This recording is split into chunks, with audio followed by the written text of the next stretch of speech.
আপনার নাম কি? আমার নাম শেখর মন্ডল। কি পদে আছেন? আমি জেলার ছাত্রনেতা।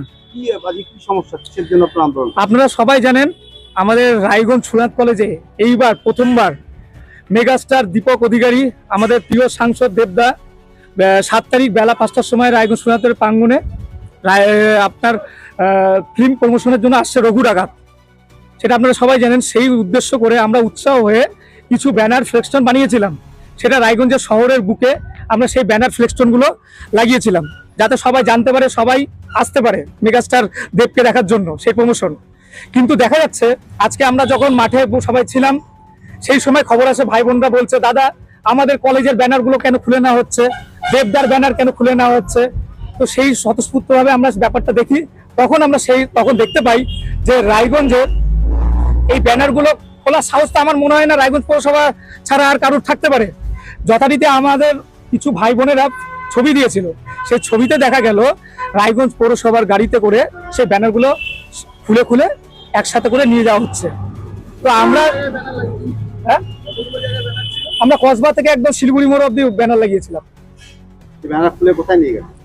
কোথায় নিয়ে গেছে বলতে পারবো না, কিন্তু খুলে নিয়ে ভ্যানে করে নিয়ে যাচ্ছিল, সেই ছবি আমাদের কাছে আছে। আপনাদের অভিযোগটা কি?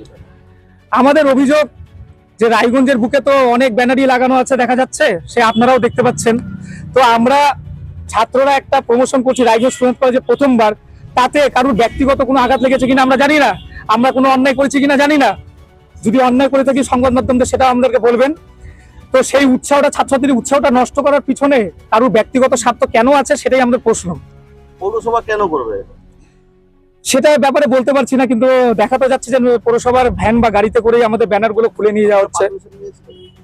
আমরা তো সেরকম করে কোনো পারমিশন নেইনি। আসলে আমরা তো দলেরই সাংসদ ছিল পৌরসভা, আমাদের তৃণমূলেরই যেহেতু আছে, বাংলা সুপারস্টার রায়গঞ্জের। তো সার্বিকভাবে আমরা সেই পোস্টারগুলো কারোর সমস্যা হবে এরকম কোনো জায়গায় লাগাইনি।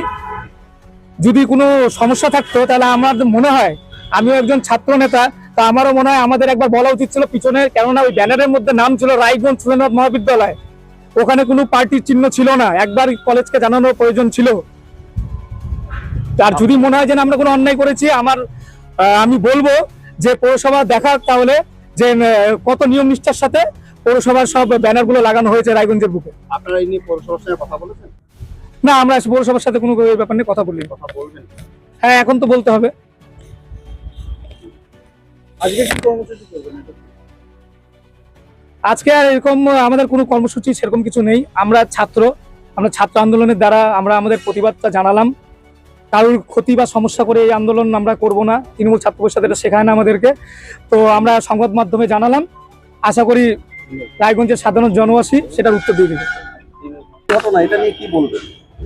এটা একটা লজ্জা, দুঃখজনক ঘটনা। আমাদের বাংলার সুপারস্টার দীপক অধিকারী আমাদের রায়গঞ্জ সুরেন্দ্রনাথ মহাবিদ্যালয়ে প্রথমবার ফিল্ম প্রমোশনের জন্য আসবে আগামীকাল 5টায়। তো আমরা অনেক জায়গায় কসবা গেট থেকে আমাদের শিলিগুড়ি মোড় অব্দি আমরা অনেক জায়গায় পোস্টার মানে ব্যানার আমরা লাগিয়েছিলাম। তো আমাদেরকে সেগুলো না জানিয়ে পৌরসভা থেকে সেই ব্যানারগুলো খুলে নিয়ে ভ্যানের মধ্যে নিয়ে, যেহেতু এখনো প্রোগ্রাম শেষ হয় নাই, দেব আসেও নাই আমাদের কলেজে এখনো, তার আগেই পৌরসভা থেকে সেগুলো খুলে নিয়ে গেছে। এগুলো দেখে আমরা আমাদের কলেজের ছাত্রছাত্রীরা আমরা অনেক দুঃখিত, লজ্জিত। পৌরসভা এত সুন্দর একটা জিনিসকে কিভাবে এইভাবে করতে পারে।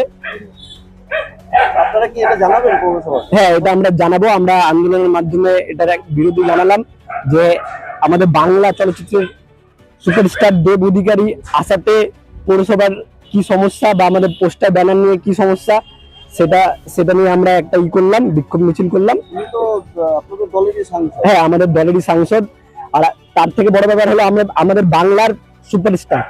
আর এটা নিয়ে আমাদের কলেজের ছাত্রছাত্রী, এমনি রায়গঞ্জের মানুষের মধ্যে একটা বিশাল ইসে ছিল। এই পৌরসভার এই কাণ্ড কলাপ দেখে আমরা নিজেরাই দুঃখিত এবং লজ্জিত।